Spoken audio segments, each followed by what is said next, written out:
Fridge hairs, hair fall, थंडी म्हटलं की हे सगळे प्रॉब्लेम आलेच आणि तुम्हाला पण हे प्रॉब्लेम असतील तर यावरनं एक सिंपल सोल्युशन मी घेऊन आलेली आहे.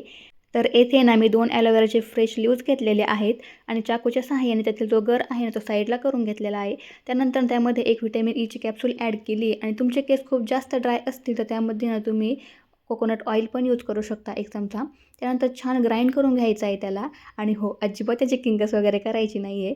कारण जेवढं दिसायला हे असं दिसत आहे ना, तेवढं ते केसासाठी खूप जास्त बेनिफिट्स आहेत त्याचे. त्यानंतर ना छान स्काल्पवर आणि हेअरच्या लेंथवर ना याला ॲप्लाय करून घ्यायचं आहे आणि 15 ते 20 मिनिटं ना असेच हेअर टाय करून ठेवायचे आहेत. त्यानंतर मग हेअर वॉश करून घ्यायचा आहे. कोमट पाणी वापरायचं आहे हेअर वॉश करण्यासाठी आणि हो, तुम्ही जो शॅम्पू यूज करत असाल तो शॅम्पू पण यूज केल्यानं हेअर वॉश करताना तरीही चालेल.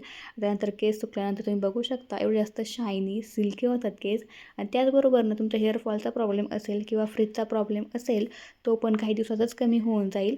तुम्हाला फक्त हे वीकमधनं ना एकदाच यूज करायचा आहे. तर भेटूया पुढच्या ब्लॉगमध्ये. तोपर्यंत बाय बाय.